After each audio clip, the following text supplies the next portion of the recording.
السلام عليكم ومرحبا بكم في حلقة جديدة من مسلسل عائلتي. حلقة يوم الأربعاء. هاد الحلقة اللي غادي نشوف فيها عاكف اللي غادي يشوف واحد السيدة وغادي تعجبو وغادي تكون هي الأم ديال سوسن، وهي نفسها فريدة اللي مثلات في مسلسل سامحيني. من بعد غادي نشوفوا واحد المناسفة اللي غادي تنوض ما بين سوسن ولينا على قبل عمر. سوسن جات غير بزاف ولينا استفزاتها. وبلا ما نطول عليكم وندخلوا في تفاصيل الحلقة، البداية غادي تكون مع يمان وكذلك عاك اللي تلاقاو مع واحد الصحفية اللي كيعرفها يمان باش دير لهم اعلان على قبل النادي ديالهم. المهم الصحفية فاش بدات كتسجل يمان كيتكلم وفي نفس الوقت عاكف كيقاطعو، ما عجباتوش الهضره ديالو. المهم في الاخير عاكف عجبتو الفكره ديال يمان، والام ديال نعمان غادي نشوفوها رجعت للمنزل. نعمان بقى كيغوت على الام ديالو حيت رجعات، قالت لي حيت الحافله مشات والطاكسي تعطل بزاف. قال لها انت غادي تحمقيني، انا كنجري عليك من هنا وانت كترجعي من هنا. قالت لي علاش كتغوت عليا، سير غوت على صاحب الطاكسي هو اللي خلانا نتاخروا. سعاد قالت لي راه قالت لك اشنو وقع. قال لها صافي انت غير سكتي، واش بغا غتوقفي في الصف ديالها. نعمان قال لها غدا بيديا غادي نوصلك حتى للحافله، وهديك الساعه غادي نشوفوا كيفاش غادي ترجعي. وماهر غادي نشوفوه مشى عند اسيا، مشى لعندها المنزل اللي كتخدم فيه. قال لها سمحي لي بزاف الا تاخرت. قالت لي انت اللي سمح لي. المهم عطاها الكتاب وكان غادي، وهي تخرج هذيك السيده اللي كاينه في المنزل. قالت لي ولدي فين غادي، كان كيحسب لها انه ولدها. اسيا قالت لها راكي غالطه، هذا ماشي ولدك، هذا غير صديق ديالي في المدرسه. وهي تقول لي واش جبتي لي الحليب. قال لها لا ما جبتش. قالت لي يلا دخل المنزل اكيد فيك الجوع، حنا كاملين غادي ناكلوا. المهم جلست كتاكل وماهر غير كيشوف فيها. اسيا قالت لها اسيا طلبت من ماهر باش يجلس. قالت لي جوج انا كنتسناها باش تاكل وما بغاتش، وغير شافتك بدات كتاكل. وعمر غادي نشوفوه مع لينا كان كيراجع معها الدروس في واحد الكافيتيريا. المهم جا عندهم النادين قال لهم اشنو تشربوا، وبزوج بهم قالوا اتاي. عمر قال لها شنو القصه ديال اتاي. قالت لي علاش ما غاديش نشرب اتاي، الجده ديالي هي اللي ولفتني هاد القاعده. المهم بقاو كيتكلموا على اتاي وفي نفس الوقت كيراجع معها الدروس، هو كيشرح ليها وهي غير كتشوف فيه بكل حب. وفؤاد غادي نشوفوه جات عنده سوسن. فؤاد حضر لها الكيك وحط اتاي. قالت لي واش انت اللي وجدتي هاد الكيك. قال لها قال لها اكيد غادي تقولي هاد الولد المشاغب ما يمكنش يحضر الكيك. قالت لي انا دائما كنت كنسمع لك شي حوايج خايبين، ولكن ما كنتش كنتيقهم. قال لها يلا قولي لي اشنو كنتي كتسمعي عليا. وهي تقول لي واش بصح انت اللي حرقتي المدرسه. قال لها ولكن هذيك ما كانتش مدرسه، كانت صاله ديال الافراح. قالت لي واش بصح انت اللي حرقتيها. قال لها ولكن ما كاينش شي داعي باش تخافي مني، انا عارف داكشي اللي درت ماشي مزيان، ولكن انا في هذيك الوقيته ما كنتش عارفه اشنو كندير، والنفسيه ديالي كانت خايبه بزاف. والحمد لله اللي حتى شي حد ما تاذى، حيت كنت تاذى شي حد ما كنتش غادي نسامح راسي. قالت لي علاش درتي هذا الشيء. قال لها حيت ما كنتش كنفهم. المهم ياسمين حتى هي قالت لي انا مازال واحد البنت اللي غيوره وشريره شويه. قال لها انا ملاحظ هذا الشيء. من بعد قال لها ماهر غادي تعطل شويه، خرج لي شي عمل، اشنو رايك اننا نبداو قبل ما يوصل. المهم ياسمين قالت لي صافي واخا، هي كيعجبها ماهر داكشي علاش بغات تحفظ معاه. وماهر غادي نشوفو مع اسيا في المنزل ديال هذيك السيده. المهم هذيك السيده اللي كتراقبها نعسات، قال لها الا عذباتك مره اخرى ولا ما بغاش تاكل ليك غير اتصلي بيا. قالت لي صافي واخا شكرا لك بزاف. وساره غادي نشوفوها بقى فيها الحال بزاف، بقات كتشوف في هذيك المظله اللي كارمه فادي وكتبكي. في واحد اللحظه دخلت الام ديالها بلا ما تدق الباب وهي ترمي هذيك المظله. قالت لها جبت لك الفواكه. قالت لها علاش كتدخلي بحال هكا بلا ما تدقي. قالت لها جبت لك الفواكه باش تاكلي. من بعد قالت لها شفت بحال شي حاجه رميتيها، يلا وريني داكشي اللي طيحتي. المهم عطاتها هذيك المظله. سعاد بقات كتسول الابنه ديالها قالت لها علاش كتبكي، يلا خبريني اشنو واقع. قالت لها يلا خرجي وخليني عليك. قالت لها لا ما غاديش نخرج قبل ما نعرف شنو القضيه ديال هاد المظله. قالت لها هاد المظله راه ديال فادي، رماها في الارض بحال شي قمامه، حيت هو مقلق مني بزاف، تفارقنا على بعضياتنا بسببك وبسبب الام ديالو. قالت لها وانت معنقه هاد المظله وكتبكي ياك. قالت لها واش كضحكي عليا. قالت لها علاش غادي نضحك، انا فاهمك بنتي، كنحس بالاولاد ديالي وكنعرف كيفاش كنتعامل معاهم. قالت لها كنحاول انني نتكلم معاك وتفتحي لي قلبك وتصارحيني. قالت لها واش انت اللي اديتي فادي، وعلاش اصلا بغيتي تفارقي عليه. قالت لها حيت انت مشيتي خديتي الفلوس من عند الام ديالو باش نسكتو، كيفاش بغيتيني نكون مع فادي ونسكت على هذا الشيء. قالت لها انا ما خديتش الفلوس، انا خديت غير دين من عندها. قلت لك هذا الشيء شحال من مره. قالت لها انا وكنربيكم واحد التربيه اللي حديثه، ولكن كلشي عنده حدود.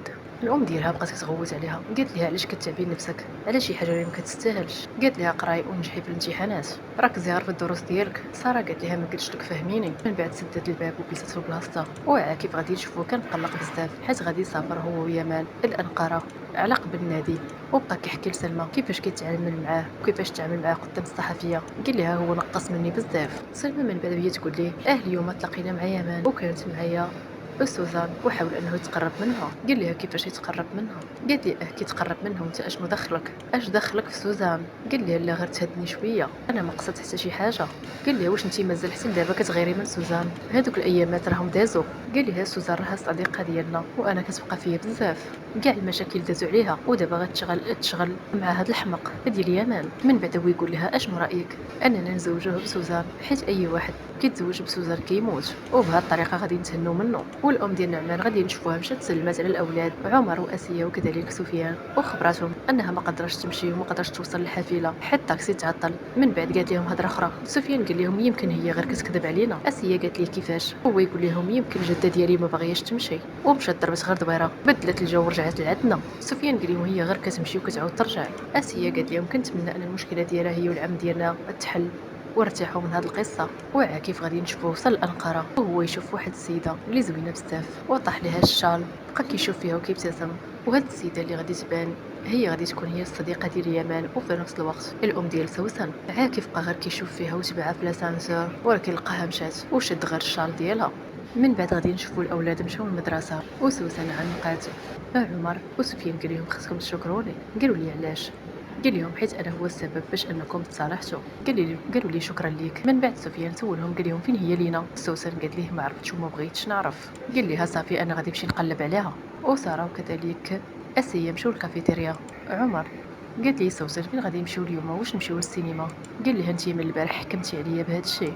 قالت لي انت حنا اتفقنا وانت وعدتيني. من بعد لينا جات حداهم وشافتهم كيفاش كيتكلموا سلمات على عمر. قالت لي البارح نسيتي القلم ديالك معايا ولا عندي انا جبته ليك. سوسن بقات غير كتشوف فيها. من بعد قالت لي من بعد الدرس ديال البارح تبدلت الوجهه ديالي اولا تبدلت النظريه ديالي بخصوص الرياضيات.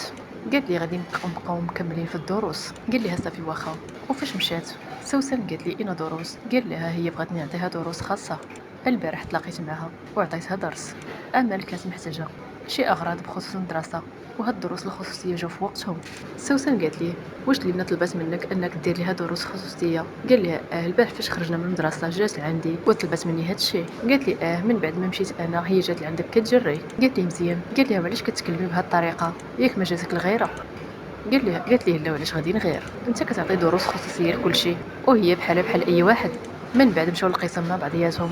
المهم سوسن من بعد مشات للحمام ديال المدرسه وكانت فيه لينا. قالت لها فين باغيه توصلي؟ قالت لها كيفاش؟ قالت لها فين باغيه توصلي؟ واش ما لقيتي حتى شي حد اللي يعطيك دروس خصوصيه من غير عمر؟ قالت لها واش انت دابا مقلقه على قبل هذا الشيء؟ دابا عاد باش فهمتك. قالت لها قدام عمر تقبلتي الموضوع عادي. من بعد بديت تقول لها اكيد ما كنتيش باغا توري العمر الوجه ديالك الحقيقي. سوسن قربت منها وقالت لها البارح كان اخر درس عند الحبيب ديالي عمر. لينا قالت لها والسبب؟ قالت لها حيت انا هادشي اللي بغيت. لينا قالت لها انت كتغيري على عمر بزاف. قالت لها اين عصر عايشين فيه حنا دابا؟ سوسن قالت لها انا عارفك مزيان كتصرفي بهذه الطريقه مع عمر حيت انت كتبغيه.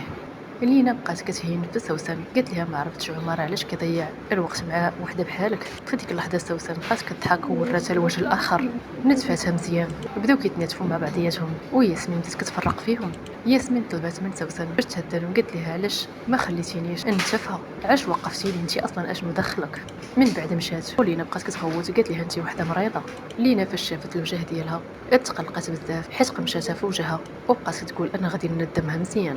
وفاطمه هي الام ديال نعمان غادي نشوفوها تلاقات بالصديقه ديالها وكانت دات معاها حتى الابن ديال سعاد ونعمان. قطعت الملابس ديالها ووسخات حوايجها باش الابن ديالها ما يرسلهاش للمدينه ديالها. بقات كتقولها حنا دابا نعمان غادي نشوفو كيفاش غادي تجري عليا من المنزل ديالك. ولينا غادي نشوفوها مشات عند عمر اللي كان جالس مع سفيان في الكافيتيريا وقالت لي سوسن تهجمت عليا نتفاتني وقمشاتني حيت انت كتعطيني دروس خصوصيه. قال لها كيفاش؟ قالت لي شوف كيفاش جرحت لي وجهي اش هاد البنت. من بعد جات حداهم سوسن. عمر قال سوسن واش انت تهجمتي عليها؟ بقات كتضحك. قالت لي واش هي جات كتجري تجري لعندك باش تشكي لك مني؟ قال لها دابا غير قولي لي واش تهجمتي عليها او لا. سوسن قالت لي انت ما شتيش كيفاش تعاملت معايا راه استفزاتني ونتفاسني من شعري. سفيان قال لها لا حشومه. قالت لهم ياك نتوما الاولاد دائما كتخاصموا مع بعضياتكم وحتى حنا نفس الحاجه ياك من الموضوع حيت كيخاصها كبرتوا المشكله. لينا دارت راسها ابقى فيها الحال. قالت لهم واش شفتوا كيفاش الاسلوب اللي كتكلم به معايا؟ الواحد ما يقدرش يتكلم معاها نهائيا. انا ما غاديش نقدر على هذا الشيء. لينا قالت لهم صافي بركه هاد السيده ما كتفهمش بالهضره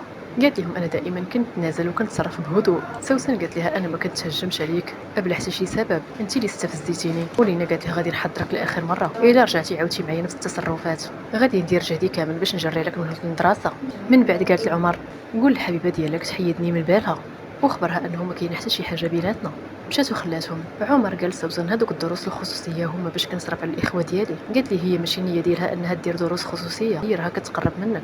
قال لها كون شفت شي حاجه انا اللي غادي نوضع عليها حد، غير كوني هانيه. قالت لي صافي واخا. وكانت هذه النهايه ديال الحلقه. كنتمنى ان هاد الاعجاب ديالكم، والى فيديو لاحق ان شاء الله.